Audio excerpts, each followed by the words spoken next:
നമസ്കാരം. സ്വിറ്റ്സർലൻഡിലെ ദാവോസിൽ നടക്കുന്ന ലോക സാമ്പത്തിക ഫോറത്തിൽ കാനഡയുടെ പ്രധാനമന്ത്രി മാർക്ക് കാർണിയും അമേരിക്കൻ പ്രസിഡന്റ് ഡൊണാൾഡ് ട്രംപും തമ്മിൽ രൂക്ഷമായ വാക്പോര്. കാനഡയും അമേരിക്കയും തമ്മിലുള്ള നിലവിലെ അസ്വാരസ്യത്തിന്റെ പ്രധാന കാരണങ്ങളിലൊന്ന് കാനഡയെ അമേരിക്കയുടെ 51ാമത്തെ സംസ്ഥാനമാക്കി മാറ്റുമെന്ന ട്രംപിന്റെ ആവർത്തിച്ചുള്ള പരാമർശങ്ങളും ഭീഷണികളിലുമാണ്. ഇതിന്റെയൊക്കെ പശ്ചാത്തലത്തിൽ കനേഡിയൻ പ്രധാനമന്ത്രി മാർക്ക് കാർണി തന്റെ പ്രസംഗത്തിൽ ലോകരാഷ്ട്രീയത്തിൽ സംഭവിച്ചുകൊണ്ടിരിക്കുന്ന മാറ്റങ്ങളെ അഭിസംബോധന ചെയ്തു.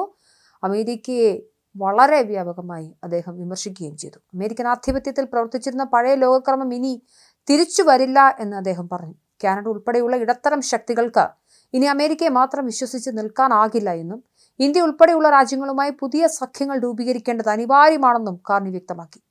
വലിയ ശക്തികൾ സാമ്പത്തിക സഖ്യങ്ങളെ ആയുധമായി ഉപയോഗിക്കുന്നുവെന്നും അദ്ദേഹം പരോക്ഷമായി വിമർശിച്ചു.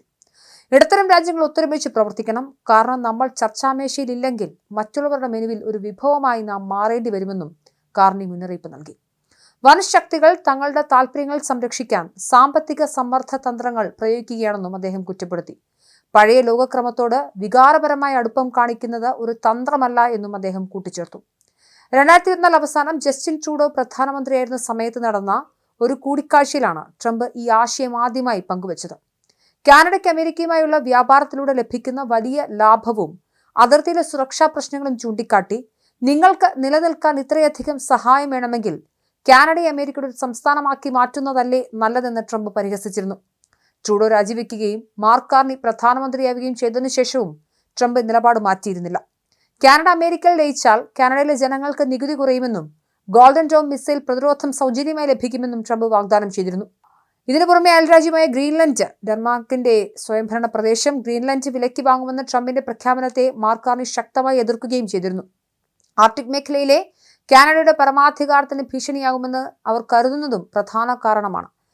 കാനഡയിൽ നിന്നുള്ള മയക്കുമരുന്ന് കടത്തും അനധികൃത കുടിയേറ്റവും തടഞ്ഞില്ലെങ്കിൽ കനേഡിയൻ ഉൽപ്പന്നങ്ങൾക്ക് 25% അധിക നികുതി ഏർപ്പെടുത്തുമെന്നും ട്രംപ് ഭീഷണിപ്പെടുത്തിയത്. എന്തായാലും ഈ പശ്ചാത്തലത്തിലാണ് ലോക സാമ്പത്തിക ഫോറത്തിൽ മാർക്ക് കാർണി ട്രംപിനോട് നേരിട്ട് മുട്ടാനെത്തിയത്. അതേസമയം കാർണിയുടെ പ്രസംഗത്തിന് പുറമെ വേദിയിലെത്തിയ ഡൊണാൾഡ് ട്രംപ് രൂക്ഷമായ ഭാഷയിൽ കാർണിക്ക് മറുപടിയും നൽകി. കാനഡ ജീവിക്കുന്നത് തന്നെ അമേരിക്ക കാരണമാണ്. മാർക്ക് കാർണി അടുത്ത തവണ പ്രസ്താവനകൾ നടത്തുമ്പോൾ അത് ഓർമ്മയിൽ ഉണ്ടാവണമെന്നും ട്രംപ് മറുപടിയായി പറഞ്ഞു.